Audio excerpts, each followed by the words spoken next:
আসসালামু আলাইকুম প্রিয় দর্শক।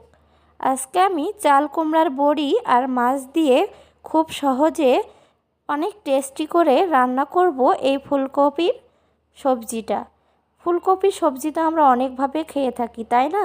তবে চলুন আজকে আমরা খুব মজা করে রান্না করি কুমড়ার বড়ি দিয়ে আর মাছ দিয়ে।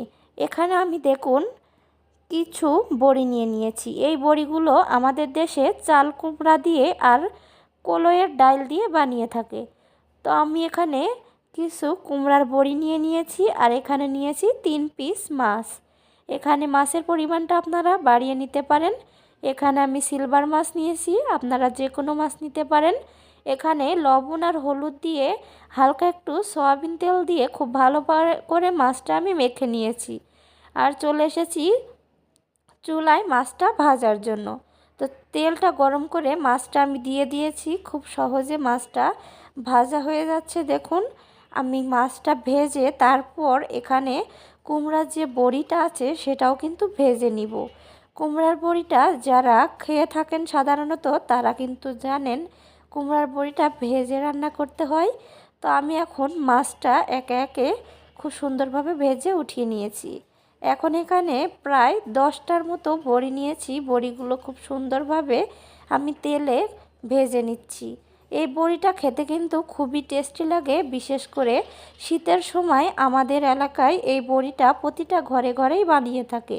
এখন এখানে আমি চলে এসেছি রান্নার মূল রেসিপিতে। এখানে আমি পরিমাণ মতো তেল দিয়ে এখানে দিয়ে দিয়েছি হাফ কাপের মতো পেঁয়াজ কুচি।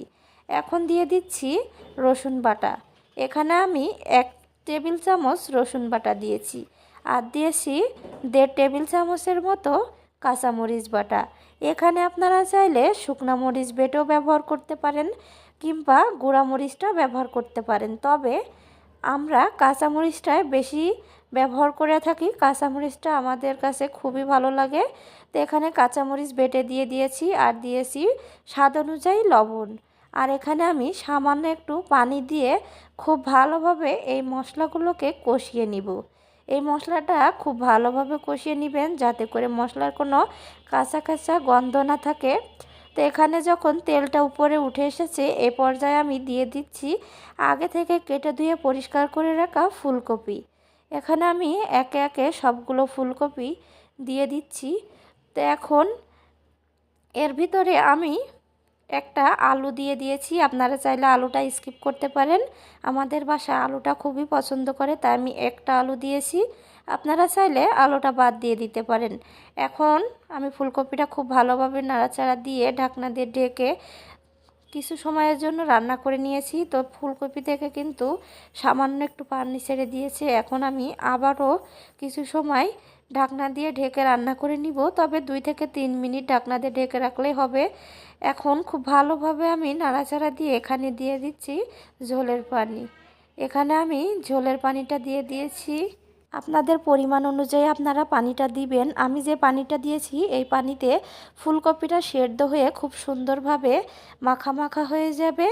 আর এখন এখানে দিয়ে দিয়েছি প্রায় 1.5 টেবিল চামচের মতো জিরা বাটা। আমরা কিন্তু সব তরকারিতেই জিরা বাটা খেয়ে থাকি। এখানে আমি জিরা বাটা দিয়ে তরকারির সাথে মিশিয়ে দিয়েছি। আর এখন এখানে দিয়ে দিচ্ছি আগে থেকে ভেজে রাখা চাল কুমড়ার বড়ি আর মাছ। এই চাল কুমড়ার বড়িটা কিন্তু তরকারিটার ঝোল যখন দেখবেন গরম হয়ে এসেছে, বলক উঠে এসেছে, এ সময় কিন্তু দিতে হবে। তো পর্যায়ে দিয়ে আমি চুলার আঁচটা মিডিয়ামে রেখে দিয়েছিলাম। মিডিয়ামে রেখে আমি 8 মিনিট রান্না করে নিয়েছি। তো 8 মিনিট পর দেখুন আমার তরকারিটাও কিন্তু প্রায় হয়ে এসেছে। ফুলকপিগুলো কিন্তু খুব সুন্দরভাবে সেদ্ধ হয়ে গিয়েছে আর বড়িটাও খুব সুন্দরভাবে সেদ্ধ হয়েছে। তবে বড়িগুলো দেখতে কিন্তু অসাধারণ দেখা যাচ্ছে, তাই না?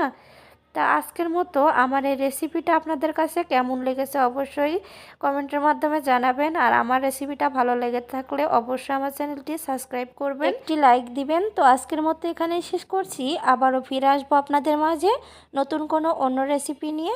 আল্লাহ হাফেজ, আসসালামু আলাইকুম।